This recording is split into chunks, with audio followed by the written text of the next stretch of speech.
You want to be able to be like, I'm not okay. I'm super not okay. I feel like yelling at you, not yelling at you. I feel like yelling at you, right?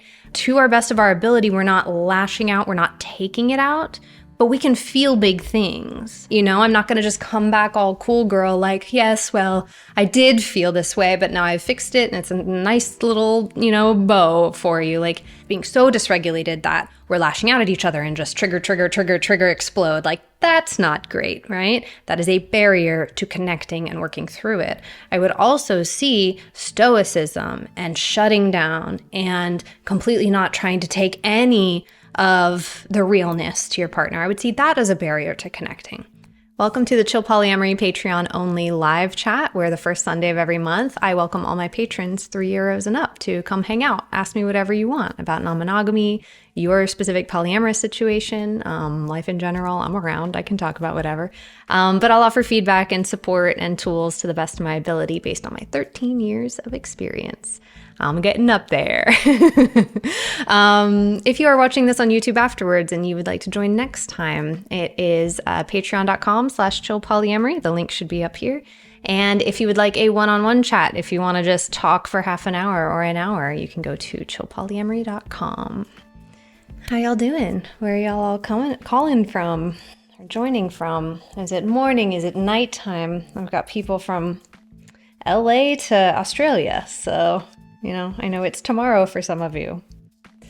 So the first question that was emailed to me, on your podcast episode with Ashton, you talked about the question, why keep doing this if it hurts you? It's something I get a lot from people, and I don't always have an answer because sometimes I ask it too. Do you have any advice for someone who's having a hard time telling the difference between normal struggles and intuition that you should stop? This is a very common one, and I just released actually like a short video sort of saying the same thing of just like how common the question is of like, well, if it sucks or if you have a hard time ever, then why do it? It's like, well, first of all, not doing it is a lot harder for some of us. Like not being yourself is a lot harder, but for those who are on the fence or not sure that it's for you, it's just sort of like what is hard about it? Like, why is it hard? That's my first question, is not why do it if it's hard? Why is it hard? Because there could be a million reasons for that.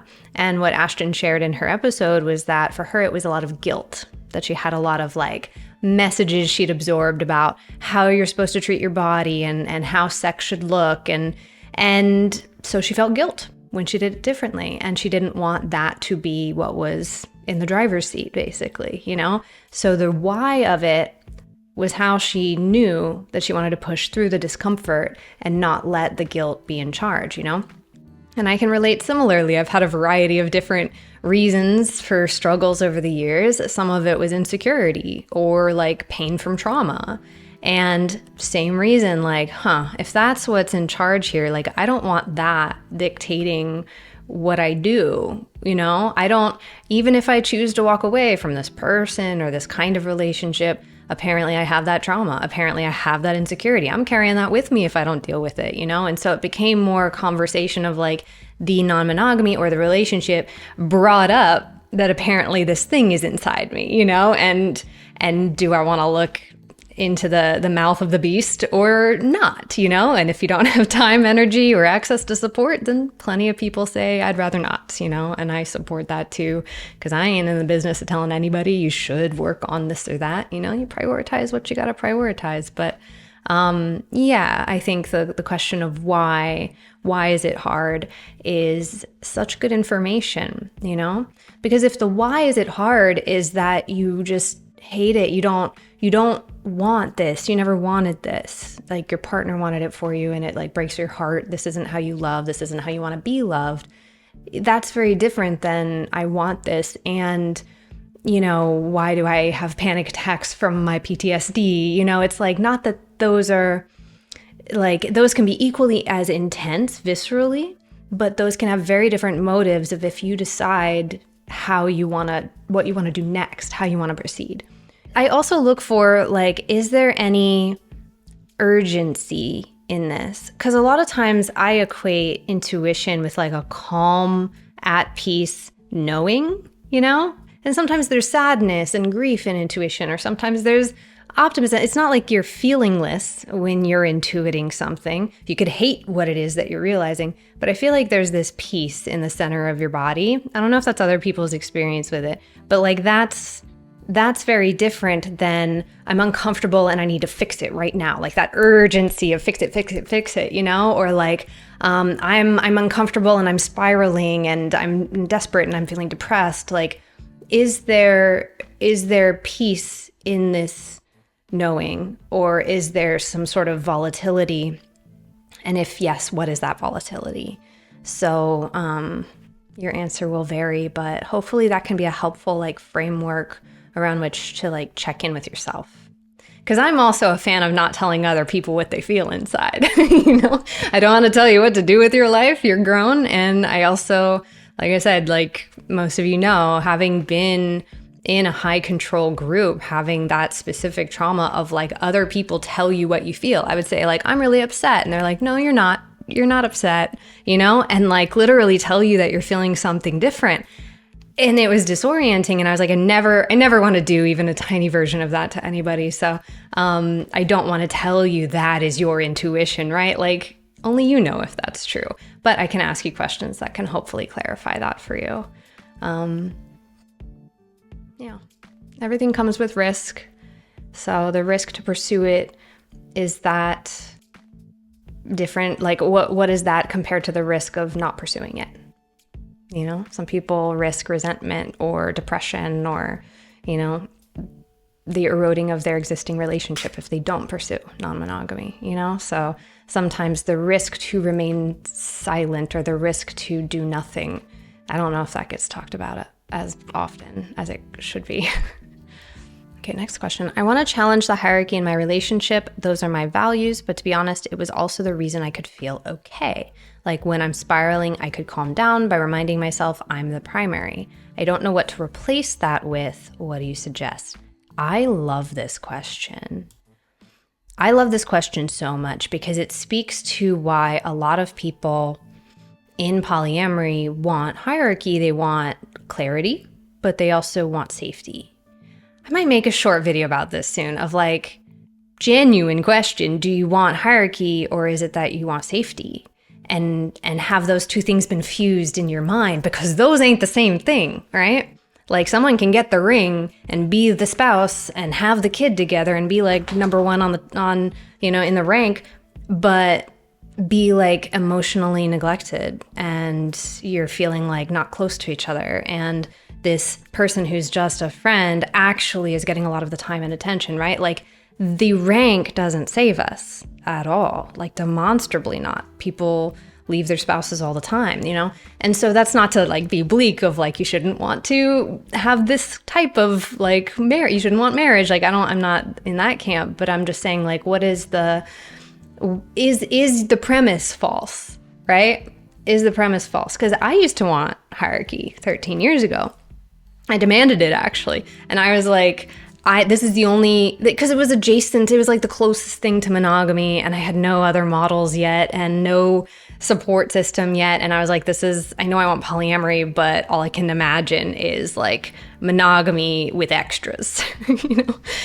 And it wound up hurting people, you know? I wound up, because especially I chose it out of fear, I wound up trying to control and I didn't think I would ever do that, you know? Like, I often ask when people are like, oh, well, I would never abuse my power. I'm like, I mean, if you felt like the stakes were life or death, are you sure?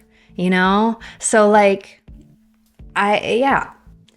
sometimes people get lucky and don't have turbulence in hierarchy, but the minute that there's hierarchy or the minute that there's turbulence in hierarchy, you have that power dynamic and that power dynamic can be abused. And a lot of times we think, well, if I'm at the top of it, then I will be the one who gets their way, therefore I'll be safe. You might get your way, but it doesn't mean you'll feel like loved. Those aren't the same thing. So all that to say is like, you said when you're spiraling, you calm yourself down by reminding yourself you're the primary. What does being the primary mean? Like, translate that. Be brutally honest to yourself, you know? Like, is it saying I'm safe? Is it saying, I'm not abandoned, right? They're out with them, but I'm the primary, I'm not abandoned. Is that really what you're trying to reinforce? I'm not abandoned, they'll come home. Or is it, I'm valid, I'm desirable, right? They still want me because they put me in this slot, that I'm wanted. Is that what it's saying? Yeah, and some people genuinely, and I doubt if you're in this Patreon, like if you're in this Patreon, I think it like self-selects out that people are self-inquiring, you know what I mean? So like, but there definitely are people who pursue hierarchy out of a like actual belief that other people are below them, you know, an actual belief that there are some people who are better than others and therefore deserve more than others, and that they are better than others and deserve more, and can sometimes see like love as a meritocracy of like, well, I've been here for this amount of years, therefore I've earned to have better treatment, you know? If any part of that, I ain't coming for you, if any part of this is ringing true, we all got our light and our shadow, you know, we all got our darkness inside of us, like, I get it. It's an invitation to inspect. If anything I'm throwing out there is sticking, I'm kind of throwing spaghetti against the wall. You know, is any of it sticking? You know? And really think about it, because if when you say, I'm the primary, if that as a comfort is saying like, I'm the one in charge, then you're relying on a life that you have to be in control of the outside world in order to feel okay. You know, that's where I was with it. You know, I needed all of the pieces on the chessboard to be just so, and then I can sleep, right? What a miserable fucking life I had, you know? I was not okay. It was like any little movement of all of these people and situations that are outside of my control, any little movement of them, I'm not okay and I can't sleep.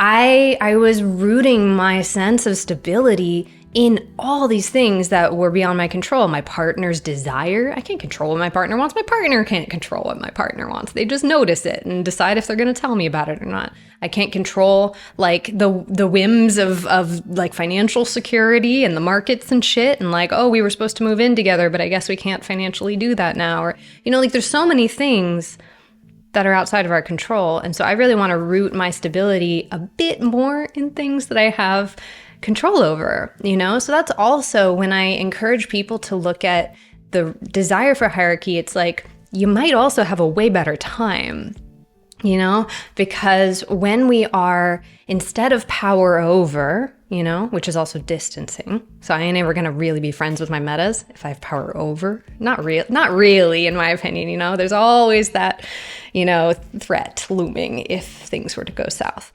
So instead of power over, once a lot of people lovingly, you know, took me under their wing and supported me to imagine it as power with, you know.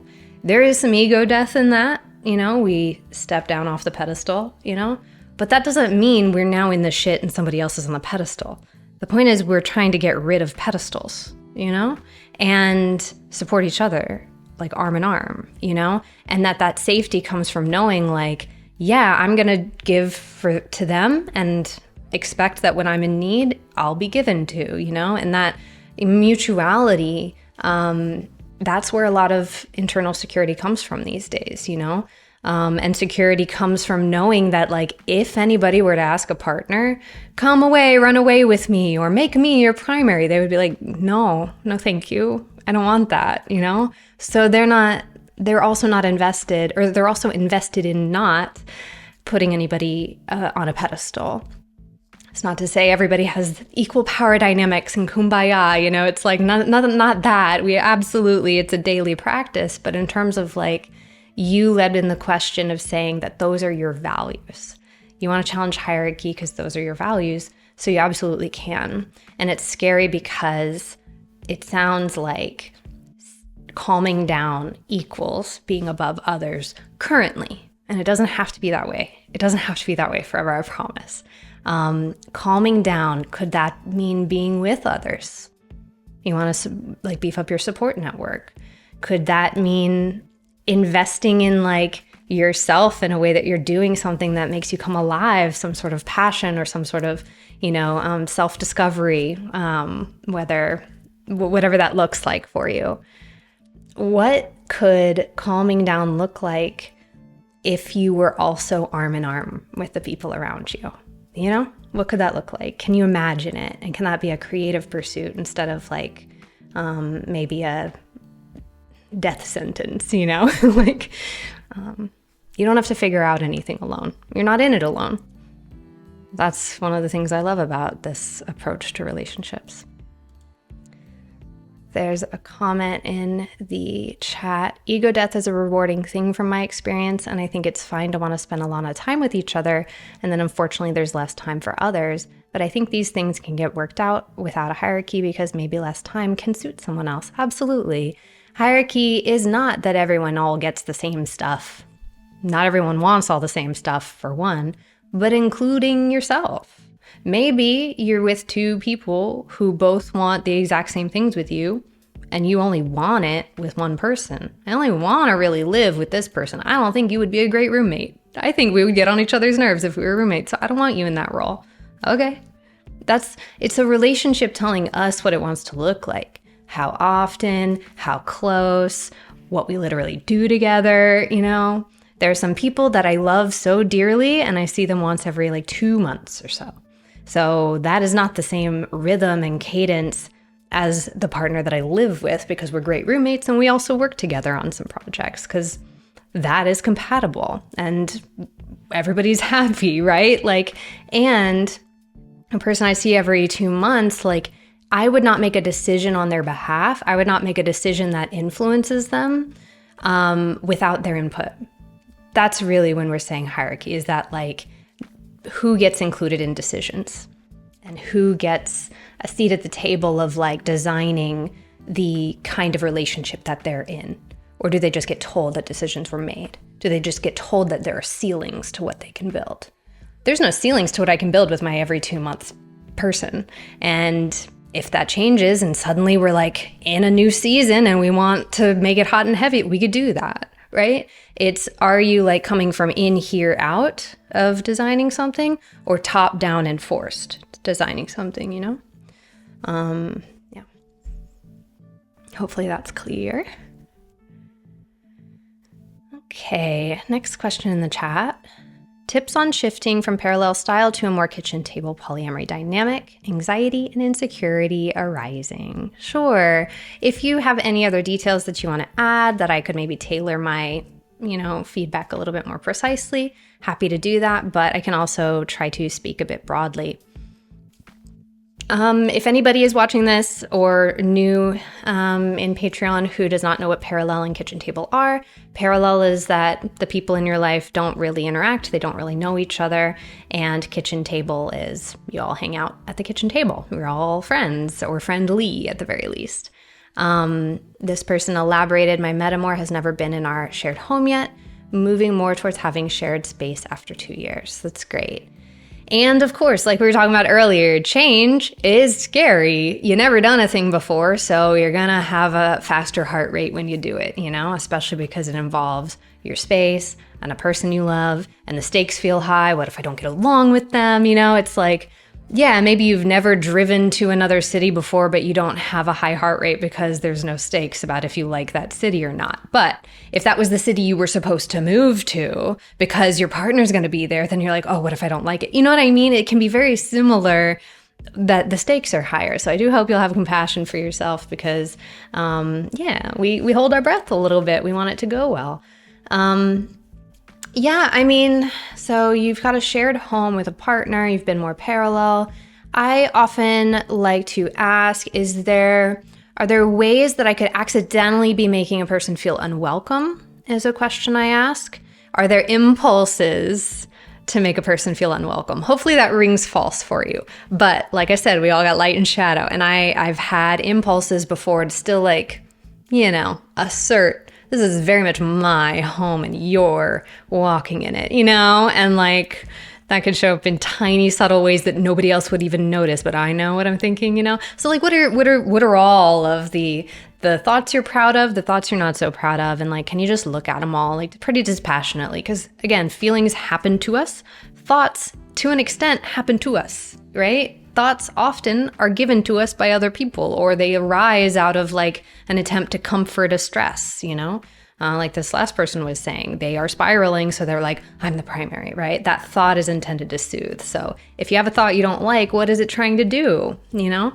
But yeah, I like to see, is there any way that because we're a duo that is very integrated in each other's lives, could we be making inside jokes in front of the person? And they're like, haha, this is super fun to be here. You know what I mean? Like, are there little or big ways that I'm making the person feel unwelcome? You know? And just be thoughtful of that. You know, the flip side is, how could I make this person feel welcome? And you don't want to overdo it. You don't want to like doth protest too much and try and power through any distress by like being like really extra friendly. Like, again, we don't want to force anything, including forcing closeness. I try to approach with a question mark. I'm going to put myself in a state where I'm as open and real and unmasked and calm as possible. I'm going to maybe see friends beforehand. I'm going to have a friend I talk to afterwards, right? You get your support system kind of locked and loaded, get yourself in a good headspace, and you thought out ways to not accidentally hurt a person. And then question mark. I wonder what I'll feel. I wonder what I'll see, you know? It doesn't have to, what does going well mean? You know, it doesn't have to go well necessarily in whatever way you imagine a picture perfect going well. I aim for neutrality. Oh yeah, well, we didn't really hit it off, but you know, seems fine. Glad you like the person. They can come around and I'll figure out the logistics of that, you know? I probably won't want to hang out. That could be it going well. You know? So like, can we drop any agenda? Because we just don't want like to be, reinforcing any messages that you need to know your place, you know, in kitchen table polyamory. I try to be mindful of that.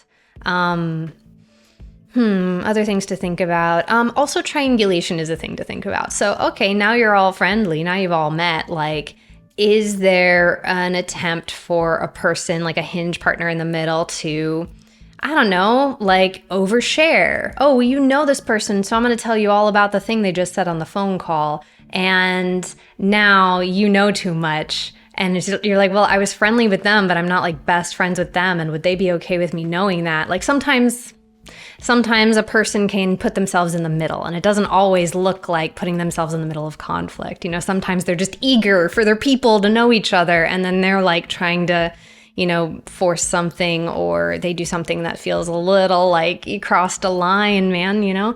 And we want to be mindful of that too, fully knowing everybody's got good intentions. You know, that's my assumption here. If you get any vibes that people are acting in malice, that people are being conning or manipulative, then we're talking about a different situation, right? So the baseline assumption is that everybody means well and nobody wants anybody to feel hurt.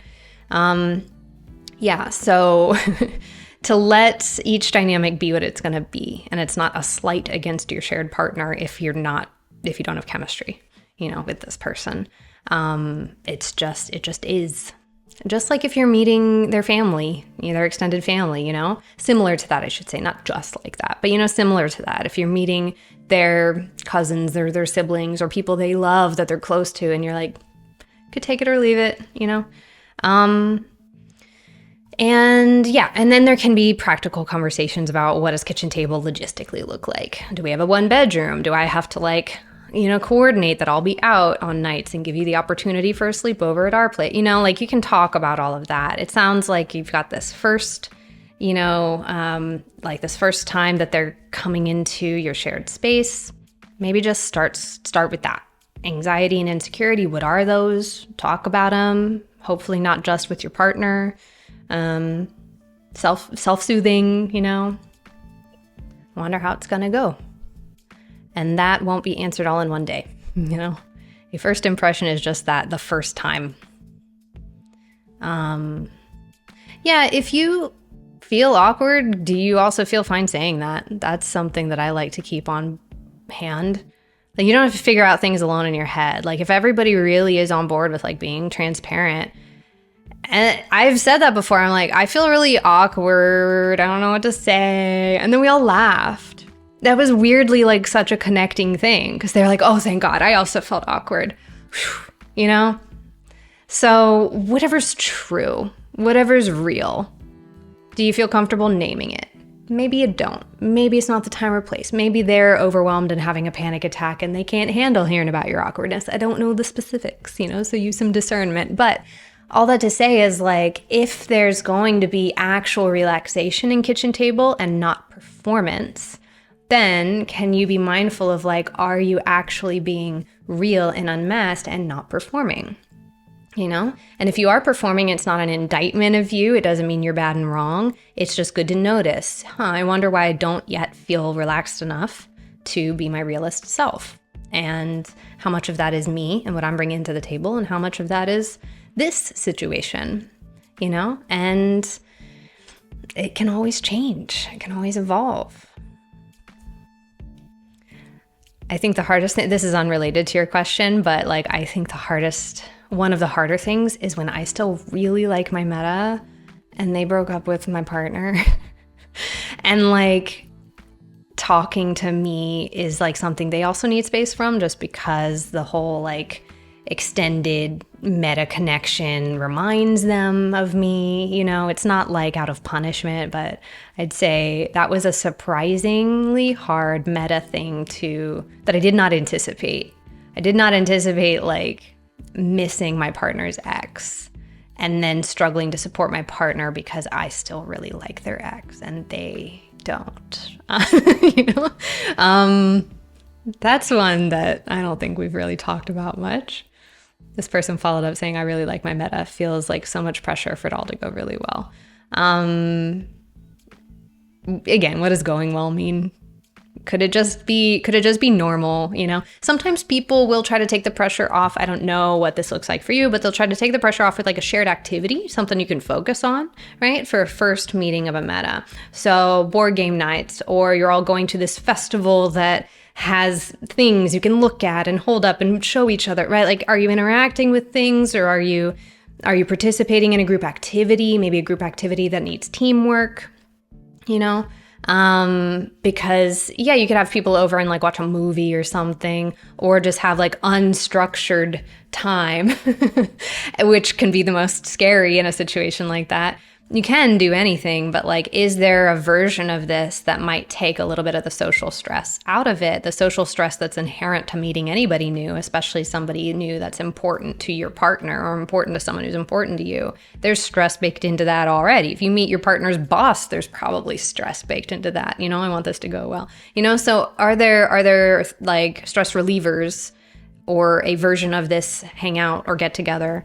A setting that you know you love and you feel at home at, a bar you always go to or whatever, you know, like the where of it, the when of it, that can set the tone for you feeling relaxed, or you feeling like your best version of yourself. Or so yeah, there are other ways that we can also set the stage for it to be as real a connection as possible. So I don't aim as much to go well. I would like it to be genuine. You know, and then those are usually, they wind up being the same thing, you know, but going well doesn't always look like I think it will. But if it's genuine, then at the end of it, I feel like that went really well. You know what I mean? So like, came to be like real, whatever reality feels like in the moment. Next question in the chat. I have a similar question to the first one. I've been poly for 5 years and dating someone who's new to poly. He's dating someone else and I feel saturated at one, a dynamic I've had before and been fine working through before. But this time the jealousy is coming up intensely and I just don't want to deal with it. I don't want to use my jealousy techniques and have intrusive thoughts about just ending the relationship. I'm wondering if I'm not actually poly, or is this just burnout because I'm emotionally exhausted from world stuff? Fair. I logically know poly fits my larger values, but I'm exhausted by doing the work, quote unquote, and wonder if I need a break in monogamy land for a while. Okay, so you've been poly for 5 years. It's wild how that thought of, I wonder if I'm not actually polyamorous.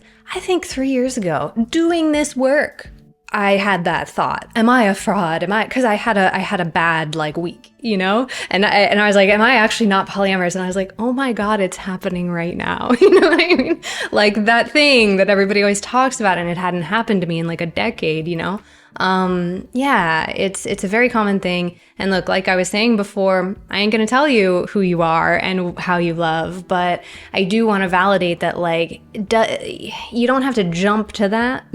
If you've been happy and felt like stable and for on average for the last 5 years saying this is me, and now a version of this is disruptive, doesn't mean you have to throw everything out, If you at your peaceful self are like, yeah, I'm polyamorous, then, don't ignore that.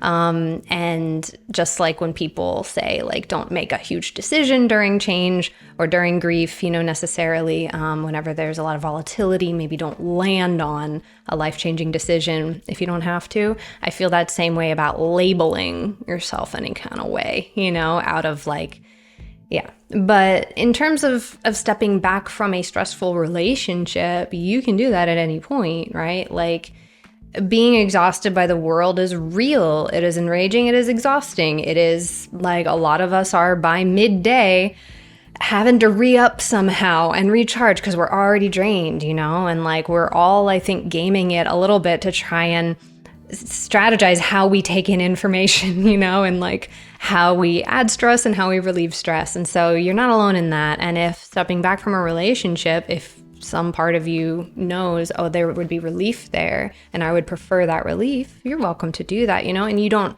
have to just label yourself not able to do this or not cut out for this. It could just be like, if you had one too many jobs, like sometimes having one partner is one too many things in my experience. I've been like, I had like a parent dying and I had 2 jobs and I had moved cities and I was like, I don't want to date anyone right now, and like there was a lot going on and I already had a commitment at the time, but sometimes one romantic or sensual commitment is at capacity. Sorry, I don't have capacity. I'm polysaturated at 0, is a thing. I just look at the long term. So if you want to not step away from this person, but just actually go into monogamy with this person, is that a short-term relief that could be not sustainable long-term? Like, that's just a question to keep in there. Some people are ambiamorous and they're like, nope, if I fall in love, I could take it or leave it, But is the pursuit of a relationship structure out of saving the moment, out of like relief, out of some kind of emotional like, is it supposed to fix things, I guess? And whenever people try to come into polyamory, like maybe this will fix things, I have a similar question for them too, is like, one, what if it doesn't? then have you now added to your problems? But 2, okay, what if you feel calm again? Will you be dissatisfied? Like, is this really what you're going to want in like 5 years and 10 years, So you can have whatever conversations you want to have. The desire for relief from hard work and labor is valid. And I hope there can be a brainstorm of all the ways in which you can do that. And does it have to be so all or nothing, I suppose? Okay. Next question in the chat. Me and my girlfriend have been together for 2.5 years. My girlfriend is trans and started taking hormones 6 months ago. I moved to a different part of the country at the same time. The hormones have affected her personality a bit. Any tips for getting to know someone you have already been with for a few years while also navigating being long distance pretty newly? So yeah, you have a few changes going on in your dynamic. I'm not going to speak on behalf of what the trans experience is, can she tell you what's happening? Like, do you feel like you have open communication there of like, even if, because she's going through puberty again, that I do know that to be true. And hormones change us, whether cyclical, or all at once in a second puberty. And so that's real, we don't want to pretend like it's not, but can she voice what's going on? Can she talk about what she's noticing helps or doesn't help as much? Like, whatever she's discovering, is there an open line of communication where she can keep telling you like, apparently I noticed that this helps, or apparently I realized I need a lot of rest, because I'm more agitated if I'm on no sleep, apparently, with these hormones, for example, like whatever data she's collecting as she's going about the world in this changing body, if that affects her mood, which then affects the way that you interact with each other, is there discussion about that? That can at least help feel like you're like in it together, rather than just being surprised with whatever she brings you that day, and not really understanding why, because hormonal changes aren't always like easy to interpret the source of them if they're not articulated. You know what I mean? So that's one thing. But you're also saying that you've added long distance to this relationship. So long distance plus changing, chemistry and hormones, that's a lot of change all at once. So if you're feeling a little agitated, like any amount of change is going to be a little agitating, and so you just compound it the more change there is. So I just want to validate you on that if that's like, if you're feeling not okay. But when it comes to long distance, my go-to simplified way of like maintaining that connection is, what do you connect over in real life? You won't be able to make a perfect simulation of it from afar, but do you cook together? Do you read together? Do you go to concerts together? Okay, is there a digital version of that? Is there a digital version of cooking over the screen, of reading a book and comparing notes, of sending each other music? You know what I mean? It's like, can there be translated a continuation of how you already bond, of how you already love on each other, that can help it keep feeling like organic and nice. To not make it feel like your relationship is something you don't recognize, and whatever it feels like good to feel close with her, if there's consistency. A lot of times people really rely on consistency during a lot of change, of like, okay, well, can we have a little more regularity than we normally would? Like, can we try and avoid surprises more than we got comfortable, before? But now I'm really sensitive to surprises, apparently, so like, you might shift up how you're loving on each other, and what kinds of ways in which you are reinforcing that you care about each other. I guess that's the gist of what I'm saying. How are you reinforcing that you care about each other, that you both want to feed and water this relationship? So, and it's all information. You could try stuff and be like, I hated that. Apparently I hate that. Okay. That's part of change. You don't know necessarily what you want. We have our best guess, and you try it, and you don't have to do it forever, so there can also be a little bit of lightness around that, of like, I don't know, let's see what we see, and I think just the act of experimenting with a partner on ways to stay connected, even if you're frustrated with it and you haven't landed on it yet, even just being in that with her and experimenting with her on how to do it, that can in and of itself be reassuring. Like, she wouldn't do all this if she wasn't committed. You know what I mean? Like, that sort of thing. So good luck. Go to my next ones that were emailed to me. I'm not entirely new to non-monogamy, but I'm new to having my long-term 10-year nesting partner sleeping with other people. First time was just a few days ago, and realizing that I have a lot of codependency to work through, I was wondering if you had any suggestions. The theme of the night is big changes, firsts, right? Because that is so true. Like, people, this is how someone 10 years non-monogamous, right? Or you said you're not long-term relationship, not new to E&M, right? That a first will make you be like, can I do this? Am I capable of this? Am I even polyamorous? Like, you know what I mean? Like, because you never done it before, you don't have your sea legs yet, and it can just make everything feel like it's just impossible, and like, I haven't learned anything and it's all shit and I'm a fraud or whatever. Like, it's so real. So anytime there is a first, you're gonna probably struggle, unless you're one of those people that like gets excited by change more than they get scared of it. I'm fascinated by those people. I'm only scared of change for the most part, even good change, especially good change, because I'm side-eyeing it and I'm like, when's the other shoe gonna drop? So your partner is sleeping with other people for the first time. And you mentioned codependency. Sometimes those words, like those sort of bigger therapeutic words, can mean a lot of different things. So this was emailed to me. There's nobody in the chat that can like elaborate, but yeah, in general, what does that mean? What does the codependency look like? Is it a thought? Is it an impulse? Is it a way that your partner comforts you, that you're like, maybe this actually isn't great for you to comfort me this way. Maybe I shouldn't need that from you, you know? Or like, what is it that you're noticing you want to pause or do less of or stop doing? Or if you think it, that you don't want to act on it. Can you name those? Sometimes that can feel a little bit more doable. It can feel a little bit more actionable if you're like, I literally, like the codependency, that feels like an abstract, you know, dragon in the fog to me. But if I'm like, oh, I don't want to take these steps in these directions, that's what I know for sure right now. Great. Let's work on that, you know? And maybe those are under the, you know, guise broader of codependency. So yeah, that's how I think that's how we get started, you know, is we just get started with what we literally know, we want to do more or less of.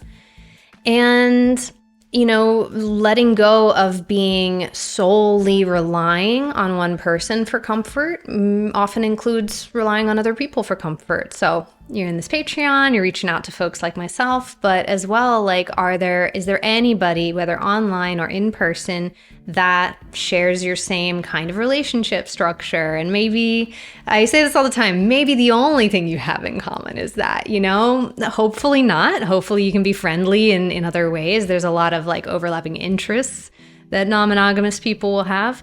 But even if that's the only thing, like, are they down to talk with you about it? And vice versa, you know?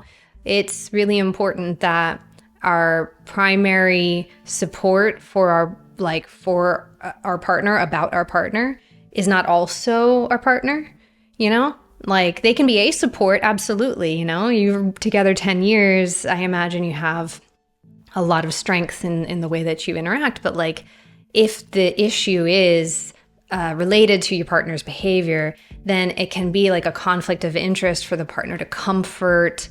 But then does that mean the partner does less of the behavior, or is actually the behavior fine? And, you know, like there can be all of these, whereas if maybe you're watching how much you say because you don't want to stress them out, you know, this is how your partner being your main support about your partner can get a little messy. So if you have other people that you can talk to, then be messy with them. Then be like, I cannot believe that he did this, right? Like, I hate that you're sleeping with somebody else. I hate that, you know, like, and that's okay. You know, like, are there places you can go and just let it out, you know, all of it, whatever it is, because that is often where we can find clarity. And then we can go back to our partner and be like, okay, I realized that I want some reassurances that I'm also still sexy, you know? Apparently, in my vent to somebody else about this, I realized, like, I'm worried that this shiny new person is gonna get all your sexual energy now that you're sleeping with them, and that I'm gonna be the boring one at home that you're like disappointed to come home to. Like, that's what my brain's telling me. Whatever it is. Okay, great. Now that's actionable. Because I'm worried I won't be desired. Well, what can you do that reminds you you're desired? You know? Every case is different. Sometimes people are grieving a lower sexual relationship while a person pursues a sexual relationship, and that also needs to be talked about. It's not always that everybody is always doing fine in every area. Can we be real about the reality of our current status and not try to force sexual connection if that wasn't going to happen organically, you know? But if it's just a nature of like mature relationship energy, which gets into a bit more of like a comforting, cozy, less sparks flying place, which has its own beauty. But if you're seeing sparks fly over here, you're like, get a few sparks my way, you know? Can we do something fun? Can we do something spicy? I want some of that, you know? Maybe this is just an example, but whatever it is that you realize in pursuing relief elsewhere, it doesn't always have to be just other people, self-soothing through journaling, or if you're a verbal processor. I've definitely verbal processed into my phone's recorder when nobody could get on the phone with me or nobody could text me back. I just would like rant for 2 hours and go for a walk and just like process, right? And there was something about it being recorded, and I knew I would delete it later, but there was something about being recorded that it felt like an entity was listening to me, rather than just saying it out loud into the void on a walk, if that makes sense. That's just me. But like whatever hack we have that can make us feel like we're getting, relief and soothing and support and back to a place of regulation. And when we're in a place of regulation, that's when we can brainstorm with our partners of how they remind us we're safe, or how they remind us and show us that this new change is not a threat. How do they show you it's not a threat? What does that look like? Is it more time on the calendar? Is it cuter surprises? Is it novelty? What is this new sexual relationship not being a threat? What does that look like? You know, what are examples that would make you say, oh, okay, I'm actually fine? And you can play with that. You can try it, because maybe you have an idea and then that doesn't feel right in practice, you know? So be open to that as well. A lot of times people will say, I need this. I need you to come home at 9 p.m. I need that. That is how you can take care of me. And you can have agreements about time and whatever. But do you need that, or do you need to not be surprised by big changes? You know? And my best idea is that you come home right at 9 p.m. sharp, for example, you know? So like if whatever the solution you come up with, whatever the care plan you come up with, one or more of you feels tightness around, okay, is that definitely the solution then? Is that definitely the fix to the need, which is I need to feel reassured, I need to feel safe, you know? And my best idea is 9 p.m. sharp. Okay, you don't like that? Well, what's another idea that can still give the core need, which is like emotional security and closeness and such. So, and like not being surprised, that can look a lot of ways too. So, I feel like I'm a little bit rambling. I'm in a good mood, so hopefully it's all coming out eloquent. But every time I get off these chats, I immediately forget everything that I just said. So I'm always just leaving it up to the spontaneity gods. Okay, next question in the chat. Yeah, we're doing okay on time. Next question in the chat. I try to process some of the heavier relationship stuff with other trustworthy people in my life, but I also feel pressure to present a very pre-processed, nicely packaged version of my feelings to my partner in order to protect their feelings. I'm trying to find the line between being honest about my feelings, even the uglier ones, and not wanting to emotionally dump. Yeah, that's a great thing to expand upon with what I was just saying. So absolutely, we want to process outwardly, but that is not to handle, that is not to walk on eggshells, right? We balance in all things, no extremes, because you want to be able to take up space with your partner. You want to be able to be like, I'm not okay. I'm super not okay. I feel like yelling at you, not yelling at you. I feel like yelling at you, right? Be crying or whatever. And just to our best of our ability, we're not lashing out. We're not taking it out, but we can feel big things. And I don't think we should be punished for feeling big things. But it's a matter of what is it that, I don't want to protect, honestly, I don't want to protect anyone's feelings in that sense. I don't want to prevent you from feeling discomfort, right? I don't want to trigger your trauma. I want to, protect your feelings in that way. But if you're uncomfortable seeing me scared or sad, well, tough tits. I'm scared and sad. That, I'm your partner. I'm not going to lie about that. I'm not going to just come back all cool girl, yes, well, I did feel this way, but now I've fixed it and it's a nice little, bow for you. That is also not connecting. That is, not a connecting activity. So I think we really bond when we work through things together. It's just a matter of what are barriers to that. And I would see being so dysregulated that the conversation is not productive, being so dysregulated that we're lashing out at each other and just trigger, explode. That's not great, right? That is a barrier to connecting and working through it. I would also see stoicism and shutting down and completely not trying to take any of the realness to your partner. I would see that as a barrier to connecting. I would see that as sort of a distancing, And so I don't know what that looks like for you, but yeah, balance in all things, because you want to be honest about your feelings, even the uglier ones. If there is a request, whether explicit or implicit, for you to not bring that stuff to them, can you get more specific about what that request is, right? Is it specifically the way that things are said? Are there certain hurtful words that were said that, can be avoided? We don't want to tiptoe or whatever, but can we, again, avoid stepping on landmines that don't need to be stepped on? Or can you check in with me before coming in immediately starting to speak? Because maybe you speak really fast and the other person needs time to think and process and also doesn't want to be surprised by that. So, hey, how are you doing? Can we check in about this? I have a bunch of things I want to talk about and I'm working on my patience, but also can we talk tonight? Okay.